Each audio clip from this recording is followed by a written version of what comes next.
In America, 90% of the nation would claim to be religious. And you define this in a way that's unambiguous. You don't say, well, do you go to church every Sunday? You don't ask that question. Plenty of people go to church who are not religious. They go to get a date or so. They go for the cupcakes or something. They don't go to be spiritually enlightened. So you ask a different question. You say, is there a God that listens to your prayers? If you answer yes to that, you're religious by anybody's definition, because your understanding of a deity is that that deity is monitoring your daily affairs. So that's unambiguous. This number's dropped in the last couple of years, but it's about 90%. Turns out if you go to college and get an advanced degree, a master's or a doctorate, where these are degrees where you actually question the state of existing knowledge. The undergraduate degree doesn't really do that. You're learning from textbooks that are written by somebody else. Your doctrines are already there. The higher degrees imply that you are questioning the very fabric of the knowledge you had previously learned. Among that community, it's 60%. It has dropped. Well, that's interesting. Let's keep going. How about scientists of all stripes? So biologists, chemists, let's include engineers as well. People who have formal scientific training, mathematicians as well. Okay, what happens next? Drops to 40%. Now, if you look at this number, it looks like, wow, so scientists, the public is 90%, scientists are 40%. No, the drop is not that significant, because every scientist has an advanced degree. So in fact, the drop is not from 90 to 40, the drop is from 60 to 40. So becoming a scientist is not as big an effect on whether you're religious as you might otherwise think. Most of the drop comes because you're educated beyond the level of college. So that's 40%. So now you go to elite scientists, members of the National Academy, highly accomplished subset among scientists. The number drops to 7%. There was a headline in Nature, the British journal Nature, which said, after this study was released, 93% of elite scientists reject God. So that was supposed to be a shocking headline. And I look at that and I said, that's not even interesting. That was the trend line anyway. What's more interesting, which was not the headline, is that 7% of elite scientists pray to a God. Isn't that a more interesting fact to you? Isn't that kind of interesting? The most accomplished scientists in the world, in that community, 7% of them still pray to a personal God. I think that is deserving of more study than the 93% who don't. Because something's going on there. We don't know what. And I have confronted people on this. I would say to the most sort of vociferous in the atheist community, I would say, you're beating the public over the head, telling them, why are you doing it? And I'm thinking, before you beat the public, why don't you beat them over the head, okay? No, I'm just saying, if you're gonna rank, you understand that first, because if you can't convert that 7%, you've got no hope in the general public. That's all I'm saying. This is among the ranks of the scientifically educated. Now, philosophers basically invented atheism. And if you check the statistic for philosophers, it's below 1%. There are no the only religious philosophers they're like theologian philosophers, all right? If you subtract the theologic philosophers, this number is essentially 0, all right? So they're basically birthed atheism, the philosophers. And there's this talk, I don't know here in Australia, does the Bible in the public school class or not? No, is it by law or is it just by tradition? Is it by law? Okay, so in America there's this understanding that the state and the church are separate. And by and large, that's been honored for most of the history of the country, by and large. And What's interesting about America, a point that was a little bit alluded to earlier today, is that it was founded on the principle that the state has no religion. The state is indifferent to what religion you might have. So that means there's no authority over you that's going to tell you who and what to worship. And that's a state that we all take for granted, but so many places in the world that is not true.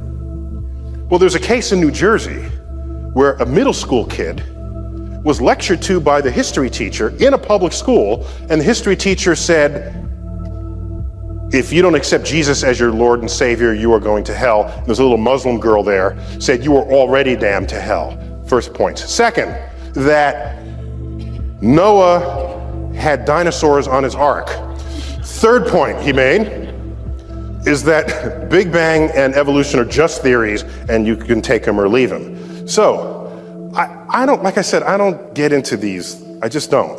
We got people who do this. We've got the four horsemen. We got our boy here who's coming up after. We got people who fight this stuff. I'm not one of those, really. I'm doing this because, like, I know you're all. This is the bone I'm throwing you, but I don't do this. So, but then I thought about it and I said, you know, I have an op-ed. A letter to the editor on this that I can write. And I left out the part about Jesus. I left that out. Because if that's how he feels, he wants you to be Christian, that's okay, fine. I left that out. I went to the rest of what he said. And this was my letter, as it appeared in the New York Times. People cited violation of the First Amendment when a New Jersey, that's a separation of church and state, essentially. New Jersey school teacher asserted that evolution and the Big Bang are not scientific and that Noah's Ark carried dinosaurs. The case is not about the need to separate church and state. It's about the need to separate ignorant, scientifically illiterate people from the ranks of teachers. That's the problem.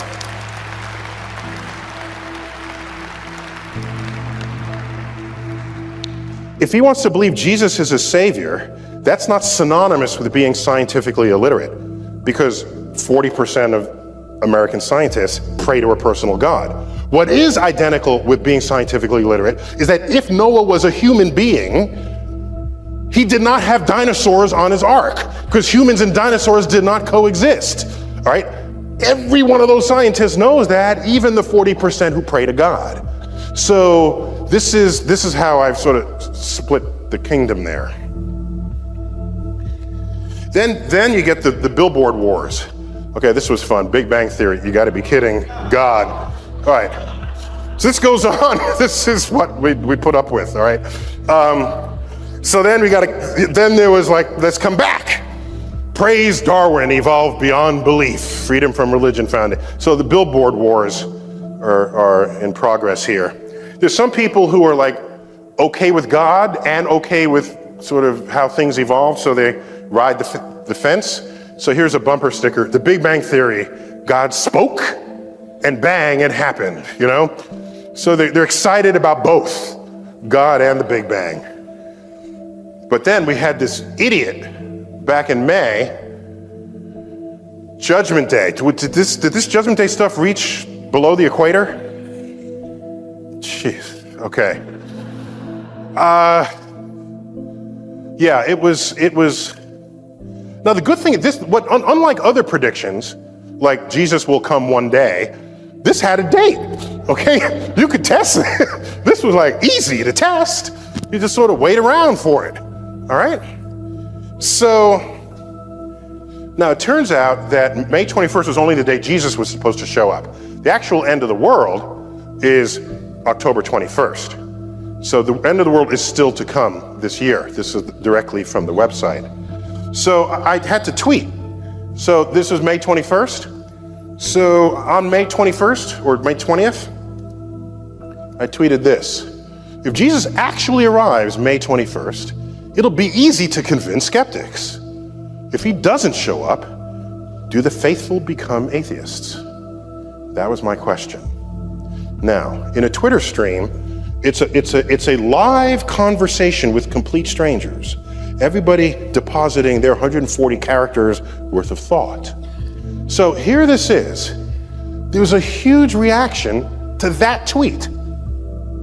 Now, you would expect that most of my followers, or at least a big fraction of them, would be sort of atheistic. So you'd expect people to say, this guy's an idiot, why are we even spending any time on them? Well, one such person did make such a reply, but not in the way you might think. No, anyone who's read the Bible knows this camping asshole was full of shit from the start. Okay. So what do you do with that? So this is somebody complaining about the prediction of Jesus coming because he says this other guy doesn't know jack about the Bible, but this guy does. And went on, there are other places where people quoted that one can't know when Jesus comes. So the fact that this guy's saying he knows means he doesn't read the Bible. So this is what's out there. People who are ready to vociferously argue about who knows the Bible the least. September 11th, 2001, we just had our 10th anniversary of that. I happen to live 3.5 blocks from what became known as Ground Zero. This image was taken outside my dining room window. The North Tower is on fire. These are 110-story buildings, the World Trade Center towers. This image is the instant the South Tower was hit. It was hit from the left. You could not see the entry point because we're blocked by this other black building. It's a hotel, a 50-story hotel, which is just kind of in the foreground. You see part of the South Tower punching out. This is before the jet fuel had ignited. And when you ignite jet fuel, you set a deflagration wave, not a bomb wave. It's a different kind of wave. It's not accompanied by a shock. This is a split second after that, the fuel has ignited, creating more pressure, and within a split second of that, the entire South Tower was engulfed. And this is fragments of plane and bodies and office coming out the other side. Now, why am I dragging you through this? 62 minutes later, both buildings had collapsed. And there was blue sky where there was once these buildings. This is directly outside of my apartment building, and the emergency vehicles had come. This is the pulverized World Trade Center dust that had settled several inches of it. I say this because shortly after this gentleman got up, President of the United States, George W. Bush. This is actually my photo of him. I was in that room at that time when he spoke. See the medals there on the table? I was on a committee to tell him who to give those medals to, the Presidential Medal of Science. And so he actually gave them to everyone we told him to give them to, except he didn't read their citations. He's smart enough to know not to pronounce any of the science words that were in the citation. So he put the medal around the neck, somebody else read the citations. Shortly after September 11th, he gets up, I don't remember where he gave the speech, and he says, in an attempt to distinguish we from they, he says, our God is the God who named the stars. This is before I was on his Rolodex. You know, I could have saved him from himself, okay? It's a loose quote from Genesis that says God named all the stars in the sky, okay? First of all, it's the same God, so he's got that wrong. But Allah, God of Islam, and God of the Jewish God, it's the same God. They call them different names, but it's the same book delivering you the same God. Apart from him getting that wrong, he says, our God is the God who named the stars. What he just didn't know, 2/3 of all stars in the night sky have Arabic names. 2/3 of all stars that have names these are all the Arabic star names. All of these. I don't think this is the point he wanted to make. I just think he figured that out. Like I said, it was before I was on his Rolodex. And so you say, well, how does this happen? How do you get a culture where stars in the night sky are named by them? What was going on? How did that happen? And you have to go back 1,000 years, and you get to Islam in what's the golden period of Islam. In that period, Algebra was invented. Algorithm is an Arabic word. All these words, they begin with AL, 10 to 1, it's an Arabic word. Our numerals are Arabic numerals. Did you pause and reflect on why we call them Arabic numerals? We just call them that, right? But somebody did good stuff with these numerals. It was in Baghdad 1,000 years ago where they invented algebra. And there was advances in mathematics, agriculture, engineering, all of these fields. All at a time when Europe was disemboweling heretics. So something changed. 12th century, this gentleman came around, Al-Ghazali, a Muslim scholar, learned. At this point, Islam is maybe just a few hundred years old. People are reading the Quran and interpreting it however they sort of want to and feel like it. There's not a coherence to the practice of Islam until he comes around and codifies the behavior of a good Muslim. In much the same way St. Augustine, in his book Cities of God, codified what it is to be a good Christian. How do you burn the witches? There's a recipe for that. They got to be upside down so the blood does, it's a whole itinerary for how to be a good Muslim. And in his writings contain the assertion that the manipulation of numbers is the work of the devil. 2, actions that you see in nature are the will of Allah. Well, if you drop a stone and it falls, Allah willed that. If that's your explanation, your curiosity stops.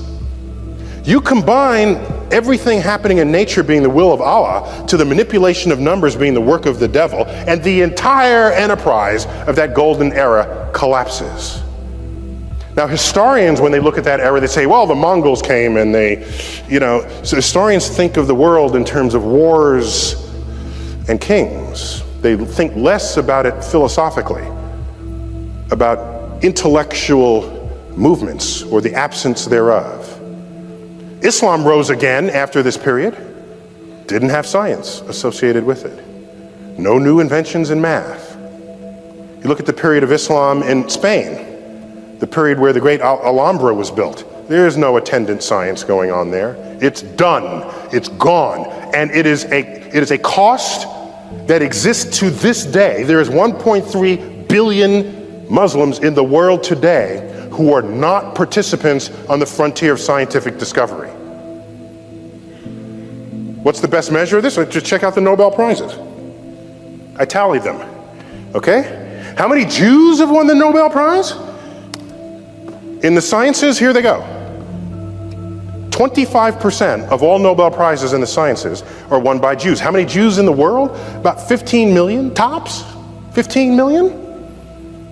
How many Muslims in the world? 1.3 billion, which is huger, way huger than 15 million. How many Muslims have won the Nobel Prize in the sciences? 2.5. 2.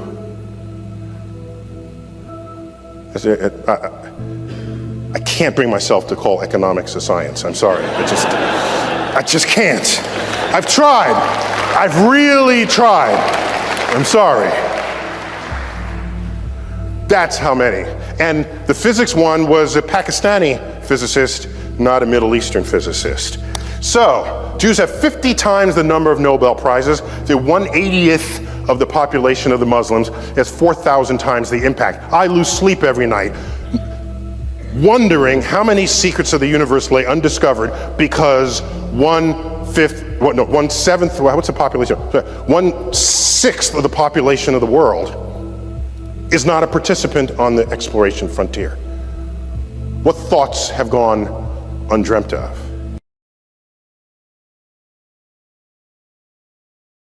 Yes, the moral of the story or discussion that Neil just gave is that let's focus on improving literacy levels and access to higher education across the world, and the question of blind faith or religion should solve itself, man. And I wholly agree for my part. And no, guys, I'm not anti people having faith or believing there must be a greater work of force in the universe that we can't even begin to comprehend.